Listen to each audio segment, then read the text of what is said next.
Hi, this is part 3, Assassins and Conspirators.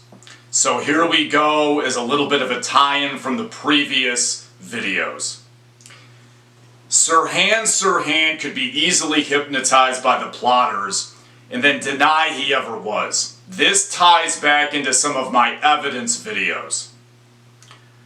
Sirhan never IDs the plotters by name, and thus really never exposes the plot as part of the control, in my opinion. I'm going to have more about this in subsequent videos. Now I'm going to talk about potential conspirators and assassins in the plot on RFK. The first person I'm going to talk about is a guy by the name of Thane Eugene Cesar, which is an infamous figure in the case. I believe he was one of the people who killed RFK with a shot or shots from behind. Bobby Kennedy, RFK's son, seems to think so. I'm going to get more on that. I'm going to get more into that in subsequent videos. I'm going to give you some reasons why I think he was in on it and was one of the shooters. It's strong evidence in my opinion. He got the Ace security guard job a week before the plot, a week before the murder, which is highly suspicious. Many bosses with Ace were former LA cops. He worked for Lockheed Martin, where CIA spy planes were made. I doubt if he was a plumber there. He claims he was. I seriously doubt it when you look at the research. He lied many times in regards to what happened when Bobby Kennedy was shot. Lisa Pease, in her book, A Lie Too Big to Fail, largely proved that Cesar was a CIA contract agent through intensive research, namely through the internet. I believe her, and I believe this too, and so do all the other researchers. He was well connected to casinos, the mob, suspicious others, with a long rap sheet over a long period of time. He had a facelift later in life, in my opinion. He was largely trying to repair his image later in life with interviews before he died, which is highly suspicious if he claimed to be innocent. I don't think he was. Now I'm going to talk about Michael Wayne, another very odd man that was wandering around the Ambassador Hotel that night when this happened.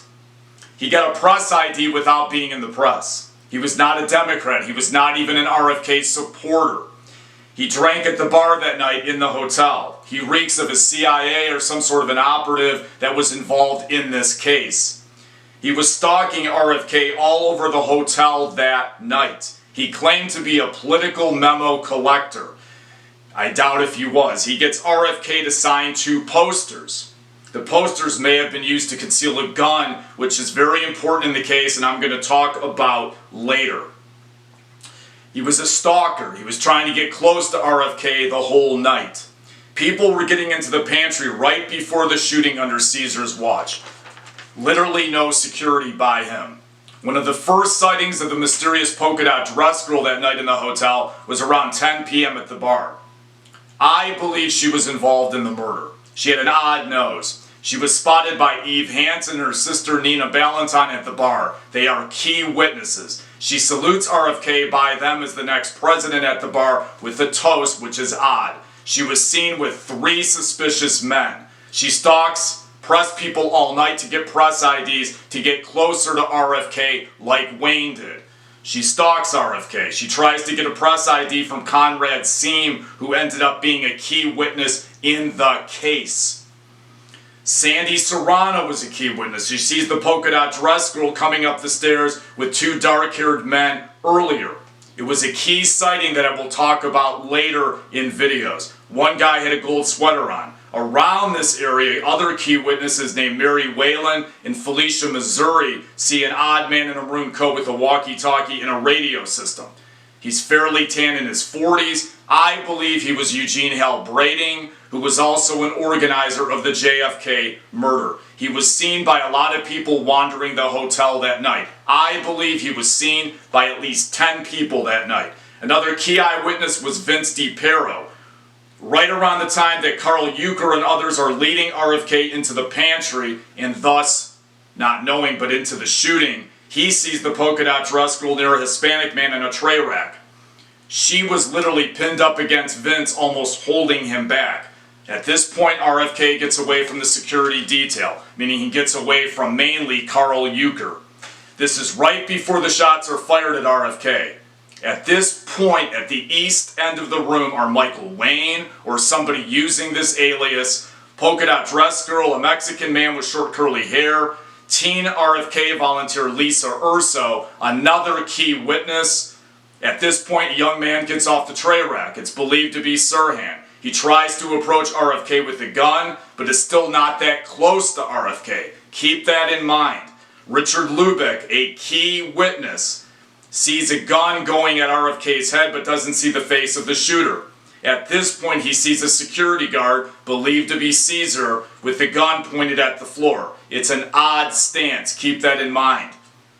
At this point, RFK is on the floor with the rosary, dying, bleeding to death. Cesar is that guard. When Lubeck tries to tell the cops, they tell him it's none of his business and not to talk. Right, which is typical in all these assassination cases. This type of stuff is typical, which proves conspiracy. Around this time, George Green enters the pantry. He sees the polka dot dress woman and the tall thin man run out, whoever that is. All the people were trying to get in at this point when they are trying to get out. A few moments later, Sandy Serrano on the fire escape sees two people she had seen earlier, the polka dot dress girl and the man with the gold sweater. They're running down the fire escape. This is after the murder of RFK.